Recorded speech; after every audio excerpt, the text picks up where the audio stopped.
Hi, my name is Alexandria LeClerc.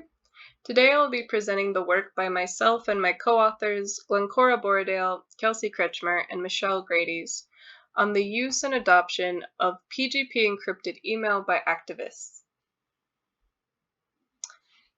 Though the United States is often lauded for the First Amendment right of free speech, there's a long history of that right being restricted for members of organized activism. Activist communication has been targeted for over 100 years. During the Palmer raids, law enforcement raided the offices of labor organizers in order to seize paper documentation and literature. As communication has evolved, so has the interception of that communication by law enforcement.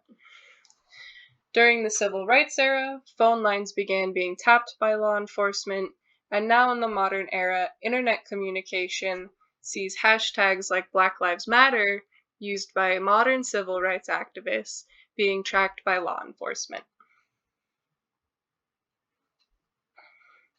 Privacy in online communication is currently an open problem. Research focuses on the views, practices, and threat models of the general population or the average user. However, for general users, privacy is framed as a matter of principle, rather than as a necessary protection measure.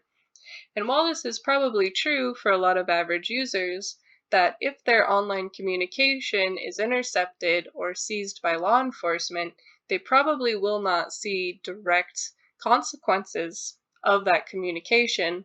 This is another matter for a population of activists. Activists adopt a lot of different online communication. They use social media for public outreach and PR. They need to share and store documents online in the cloud. They use email communication for internal communications among members, as well as outreach and collaborations with other activist groups. We've also seen the rise of messaging apps such as Signal become extremely popular in the last couple of years. Though it's worth noting that Signal was not widely available or adopted at the beginning of the training period in which we sample our activists from, and as such, we were not able to investigate Signal very extensively within this project. Email among activists is notable. It has widespread use and availability. It's free, it's low resource. Listservs and mailing lists specify interesting parties, allowing you to tailor your communication to specific groups of people, as compared to social media, where all communication goes through the same stream and the end user must pick and choose what out of that stream is related to them. Privacy protections for online communication are available and have existed for some time. End-to-end encryption for email cryptographically ensures that the host of the communication does not have access to the email plain text. Modernly, email is usually encrypted on all providers in transit, and this ensures that third parties cannot intercept communication between the sender and the receiver and the host. However, in this situation, the host still has access to the plain text of the email. In end-to-end encryption email, the email is encrypted even while the host has access to it or is serving it and does not have ability to see the plain text of the email being sent. And while these types of email applications have existed for a while, it's been found that users struggle with these applications due to usability issues. The Johnny Can't Encrypt papers, of which there are a series by different authors, document the issues that users have with end-to-end encrypted email applications at length.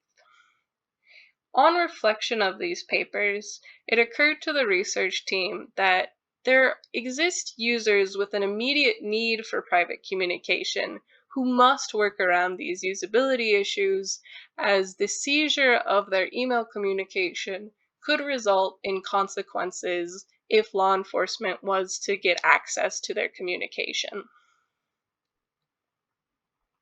Modern surveillance comes with its own set of problems. While previous forms of surveillance required physical access to communication infrastructure, modern surveillance is streamlined through often cooperative or at the very least complacent platform hosts. We saw this through the Snowden disclosures, which went into detail about the cooperation between communication hosts such as Facebook and Google and their allowing of law enforcement access to their end user data. Additionally, legal parameters around email are antiquated. These legal parameters are based on previous server infrastructure that was easier to draw a direct analogy to physical mail, in which law already surrounded what was adequate search and warranted search by law enforcement. However, with the changes in modern email infrastructure, this allows for extensive access via modern email servers. The actual technology is not the only obstacle to secure and private communication. There are a number of interesting social factors that arise when trying to use communication technology in a private way. Technology use is subject to the network effect, in which a communication platform is only as useful as the number of other people that you can also communicate with on that platform. A communication platform can be as secure as possible, but rendered useless if no one has the ability or is willing to use that communication platform to communicate with each other. There are also some unique social factors that have been shown to arise when a group of people use secure communication. Users worry that they can seem paranoid or untrustworthy if they opt to use end-to-end encrypted communication at all times. This leads to users being selected and picking and choosing what types of data gets encrypted. This can lead to leaks of data as well as error in what is encrypted and what is not encrypted in day-to-day communication. With all of this in mind, we sought to answer the question, how do users with concrete privacy threats respond in the long term to training that aims to overcome the documented usability issues of PGP email encryption?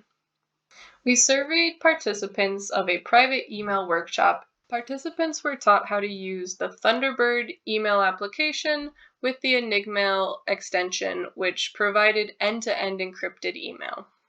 Participants were recruited 6 to 40 months after attending a workshop. These participants were largely environmental and social activists, and their involvement with research requires careful consideration.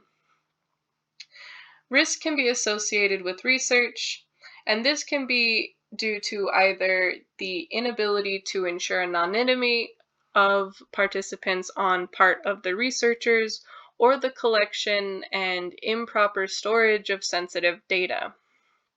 Additionally, these groups rely on trust relationships to ensure that they're not putting themselves and their teammates at risk.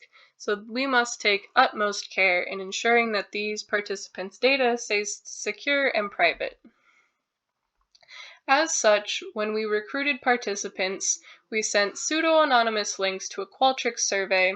We also offered them PGP refreshment training after 1 month of deployment. We recruited in total for the analysis 19 participants, 9 identified as men, 8 as women, and 2 as gender nonconforming or genderqueer. The majority were aged between 30 and 39, and the table below shows the overall distribution of ages that we recruited. All of our participants identified as being on the political left. We asked them to self-identify, and they self-identified as center-left to far-left. The analysis we deployed for this study was Qualitative Comparative Analysis. It's often abbreviated as QCA, and I will probably slip to referring it as such in the following slides. There are 2 forms, but for simplicity, here we used crisp set. Themes are encoded as a binary variable, as existing or not existing. For example, the response to the question, are you part of a community of people who use technologies for secure communication, is encoded as 1 if the response is yes and 0 if no. Additionally, one of these binary variables is determined to be the outcome. This binary variable is the one in which a cause is being examined. This is akin to the dependent variable in statistical analysis. Here we encoded the question continues to use PGP encryption, encoded as ENCR, as the outcome, with yes being 1 and no being 0. QCA evaluates a truth table of these binarized values, performs a Boolean minimization to output which variables appear with the outcome. After this, it outputs a logical formula that represents the relation between the variables and the outcome. It's important to note here that QCA is not equivalent to statistical analysis. Rather, QCA provides a framework which allows for reliability in encoding of qualitative themes. It allows for some sort of reproducibility and tracking of which themes are related to the outcome and which are related to the negation of the outcome. Through QCA, we found the following logical formula. In plain text, we found that participants who adopted PGP in the long term found PGP easy to use and either were individually motivated to adopt PGP, or they found PGP easy to use and did not engage in activism or engaged in low-risk activism. QCA does not assume symmetry between the positive outcome and the negative outcome. For example, variables that result in a positive outcome cannot just be negated to result in the negative outcome. The negative outcome has to be analyzed independently. Here we found that participants who did not adopt PGP either found PGP difficult to use and either belonged to a community using other secure communication tech or found PGP difficult to use and engaged in high-risk activism.